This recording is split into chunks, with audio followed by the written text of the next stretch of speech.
Hello, Internet! I'm Elliot, the purple-haired doofus, and welcome back to Ready Player One. Today we are discussing chapters 0029 and 0030. 0029 opens up with Wade getting arrested. In fact, the entire chapter is about him being captured. He's in Oasis, and he gets a knock on the door, and he finds out that it's the cops. And so the first thing that he does, he implements security measures to lock down his place. Pretty much put several barricades in front of his door that they would have to cut through, and begins destroying his computer. The whole time the cops are outside the door going, "Mr. Wade, we know that you're in there. Please come out with your hands up. If you do not come up with your hands up, we will be forced to come in using force. Please come out with your hands up, Mr. Wade." It's a very monotone way of talking because the police officer on the other side of the door has done this so many times that he's memorized the lines. Eventually, they get through the barricade, and Wade is just kind of sitting there. "Stop what you're doing or I'll fire." "You got it, buddy." And then the second guy runs in and shoves this fucking ball gag in your ass so fucking deep. And the reason they ball gag you is so that you don't start any voice commands that would harm them or destroy anything in your apartment. But unluckily for them, he had already started to destroy his computer, so that was a moot point. The security guard guy comes in and he runs down the things that Wade is being arrested for. "Mr. Wade, we see here according to our records that you haven't paid your bill in 3 months, and we will now seize all of your property and everything will be auctioned off so that you can pay off your debt. You will then be captured and indentured in our worker program, where you will work and all the work that you do will be paid for into your debt. By the time that you have cleared your debt, you may no longer be required to work for the company, but if you so wish, you may choose to work for the company for the rest of your life." Again, it's another monotone speech that the guy has gone through millions of times before. The cops secure him and drag him out of his apartment, and he's dragged out of the building for the first time in 6 months. He sees actual, natural daylight. He's put into this vehicle with another guy who has a face mask, or like a gas mask-like thing with a tube going into the floor of the van. Just as he's wondering exactly what that is, the guy pukes into the face mask and it just kind of like vacuums up all of the puke. He's like, "Oh, so that's why." And they ask him if he's gonna be sick, and he's like, no, I'm not gonna be sick. And they're like, "Okay, but if you get sick, we're gonna be pissed." He's like, "Yeah, I understand." But he sits there and they put a virtual reality headset over him, which shows him this serene sandy beach scenario, and Wade actually lifts up the virtual reality headset and looks out in the desolate futuristic world for the first time in 6 months. Chapter 0030 is all about Wade being processed into the indentured program, and it reminds me incredibly of when I was processed into basic training.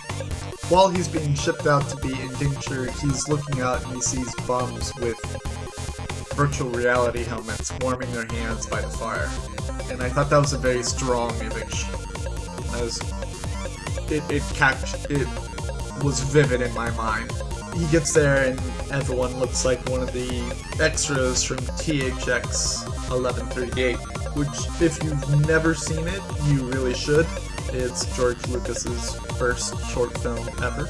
All the men line up, they hand you your clothes, they give you 5 minutes to use the bathroom, they give you 5 minutes to eat your meal, and you are given a series of tests to figure out which job would be perfect for you. And Wade goes and nails every technology test, but fails every holiday test because he doesn't want to become a sixer for the company. While he's being processed, Wade talks about, well, he doesn't tell anyone, but he talks about it in the book, how this is all part of his plan.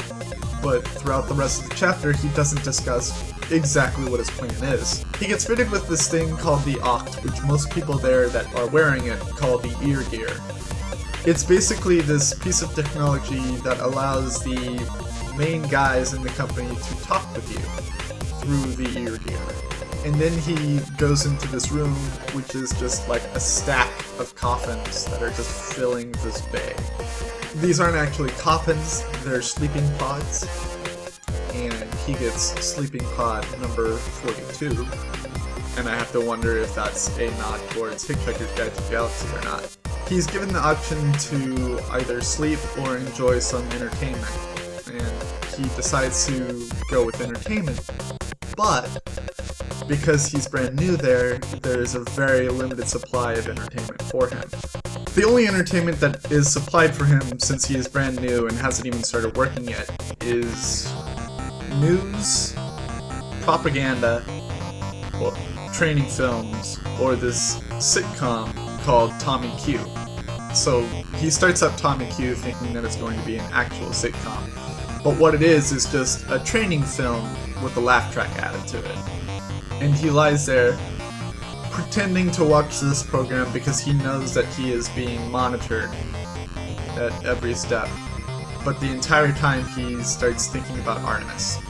He starts hoping that his plan works so that he can get back with Artemis. And he starts wondering why his obsession shifted from finding the egg to Artemis. And that's pretty much how that chapter ends. We will find out what happens, and hopefully his plan, tomorrow. The question that I have for you today is, would you be able to leave your life behind and start over, like a clean slate, like it appears that Wade is doing right now? And the question that I had yesterday was, what would be the video game or movie to flip sync that someone would have to live through in order to gain your riches? Now I realize this is very similar to a question that I had earlier in this read-through. This one is different because it's not what would you want to play or what would you want to flip sync. It's what would you force other people to flip sync. Video game wise, I would probably go with Portal. Both of them. Portal 1 and Portal 2. Because I love Portal. And if you can get through Portal, then you love Portal 2. Or Portal as well. As far as movies or TV shows, I would want to make it very difficult for you. Much like how the Black Tiger video game was not 2D and fully immersive, I would want you to live through an audio podcast that I really love called the Thrilling Adventure Hour. Only, I would make it a fully immersive 3D world, and you would have to flip sync yourself as the main character in every story that they have imaginable. I know that's insane, but if I was incredibly rich like that, that is what you would have to do in order to get my riches. Because it's over 100 hours of content that you would have to live through and recreate using a visual where all you had was your imagination. So yeah. I would make it very, very difficult for you to get my riches. That's all I have for you today. Do not forget that our next book is The Seventh Bride by T. Kingfisher. Go out, grab it by any legal means necessary, and read it before you watch my read-through, so that I don't spoil it for you. I have been the purple-haired doofus reminding you to watch your pajamas, and I will see you all in the next chapter of Ready Player One. Toodles!